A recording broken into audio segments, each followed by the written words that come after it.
بسم اللہ الرحمن الرحیم۔ آج ہم جس ٹاپک پہ بات کرنا چاہ رہے ہیں وہ یہ ہے کہ مسلمان، خاص طور پر آج کے دور کے مسلمان پریشان کیوں ہیں، ان کی پریشانی کی کیا وجہ ہے، اس بارے میں کچھ بات کرنی ہے۔ تو مسلمانوں کی پریشانی کی وجہ بس ایک ہے کہ وہ اللہ کے دین کو چھوڑ چکے ہیں۔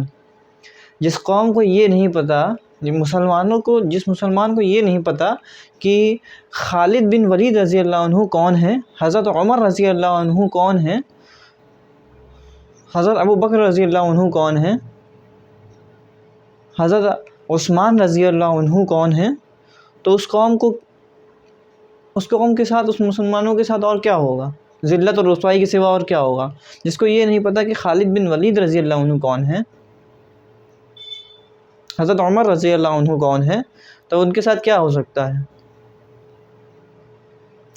جس قوم نے اپنا خدا اپنی خواہشات کو بنا لیا ہو اور وہ امیدیں صرف کرے اللہ سے اور عمل کرے، اپنے ہاتھ پیر جو چلائے وہ اپنی خواہشات کے مطابق، اس کے ہاتھ پیر چلنے چاہیے، اس کے عمل ہونے چاہیے خدا کے مطابق، خدا کے احکام کے مطابق، اللہ کے احکام کے مطابق، اور جبکہ اس نے تو اپنا خدا بنا لیا ہے اپنی خواہشات کو، اس کے خواہشات کے مطابق اس کے عمل ہو رہے ہیں، اور پھر کہہ رہا ہے کہ دعا قبول نہیں ہو رہی ہے۔ اتنی نمازیں پڑھی جا رہی ہیں، دعا قبول نہیں ہو رہی ہے، اور جو ہے مسلمان ہر جگہ پریشان ہیں، اور نمازیں اتنی پڑھی جا رہی ہیں۔ ارے تو نماز کے جہاں تعلق ہے تو ایک سیدھی سی بات بتا دیں، 90% انڈیا کے مسلمان نماز نہیں پڑھتے ہیں، 90% بھی کم ہی ہوگا۔ جمعے والے ہیں، اور جمعے والے کتنے اچھے نمازی پڑھنے والے ہیں کہ خطبہ ختم ہونے والا ہوتا تب مسجد میں پہنچتے ہیں، اور جو ٹائم بچا ہوتا خطبہ ہو رہا تھا اس میں ان کو باتیں کرنی ہوتی ہیں پیچھے بیٹھ کے۔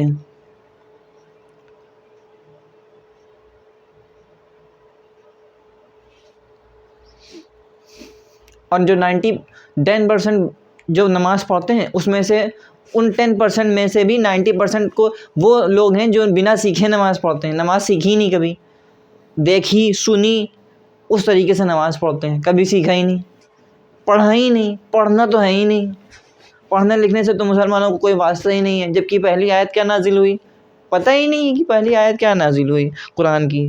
قرآن اور حدیث تو مسلمانوں کے لیے رہ ہی نہیں گیا ہے، انڈیا کے مسلمانوں کے لیے تو نہیں رہ گیا ہے قرآن و حدیث۔ ہمارے اسلاف کون ہیں؟ نہ حیدری فقر ہے، نہ دولت عثمانی ہے، تم کو اسلاف سے کیا نسبت روحانی ہے۔ علامہ اقبال صاحب کا شعر ہے، تم کو پتہ ہی نہیں ہے اپنے اسلاف کے بارے میں، تم کو کیا پتہ، تم کو کیا مطلب ہے حدیث و قرآن پڑھ کے، تم کو کیا ملے گا۔ کافر ہے مسلمان تو نہ شاہی نہ فقیری، مومن ہے مسلمان تو کرتا ہے فقیری میں بھی شاہی۔ کافر ہے تو شمشیر پہ کرتا ہے بھروسہ، مومن ہے مسلمان تو بے تیغ بھی لڑتا ہے سپاہی۔ مطلب ہی کچھ نہیں سمجھ میں آیا ہوگا، اردو سے کوئی مطلب ہی رہ ہی نہیں گیا، اردو کیا کرے پڑھ کے، بچپن میں قرآن ختم کر لیا تھا بس کام ختم ہو گیا، قرآن کا ایک لفظ کا مطلب کچھ پتہ نہیں، کیا کرنا جان کے، کیا کرنا پڑھ کے، کیا ملے گا، پیسہ ملے گا اس سے، نہیں تو کیا کرنا جان کے۔ نبی صلی اللہ علیہ وسلم نے آخری الفاظ جاتے جاتے اس دنیا سے پردہ فرماتے ہوئے جو آخری الفاظ کہے وہ کیا ہیں، کیا باتیں کہہ کر گئے، آخری کیا باتیں کہہ کر، کچھ نہیں پتہ، کچھ مطلب نہیں۔ جب خواہشات کو خدا بنا لیا ہے مسلمانوں نے تب پھر کچھ نہیں ہو سکتا، ان کا بس ایک ہی علاج، ایک ہی چیز ہونی ہے، ایک ہی رزلٹ ہے، ذلت اور رسوائی، دنیا میں بھی اور آخرت میں بھی۔ آخرت میں کیا کہو گے، آخرت میں کیا، جو ہوگا دیکھا جائے گا، آخرت میں کیا کرنا۔ ابھی ہمیں چاہیے عزت، کیسے عزت ملے گی، کہیں نہیں ملے گی۔ کچھ عزت ملتی، کچھ پیسہ ملتا ہے تو کار میں گانے چلنے لگتے ہیں، کار میں جاتے ہو تو گانا بجانے لگتے ہو تم لوگ، گانے میں کیا ہوتا ہے، گانے میں کچھ ہوتا ہی نہیں ہے۔ جو قوم گانے پہ تھرک رہی ہے، ٹھیک ہے نا، اس قوم کے بچے جو ہے خالد بن ولید رضی اللہ عنہ جیسے کہاں سے ہو سکتے ہیں، ایسے کہاں ہو سکتا ہے، ناچنے گانے والے ہوں گے۔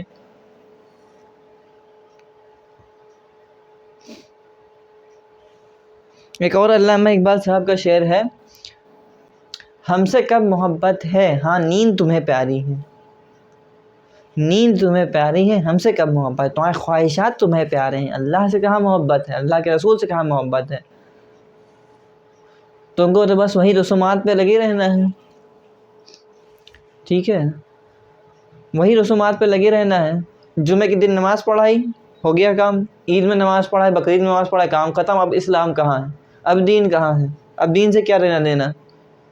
دین بھی کوئی ایسی چیز ہے جو زندگی میں لائی جائے؟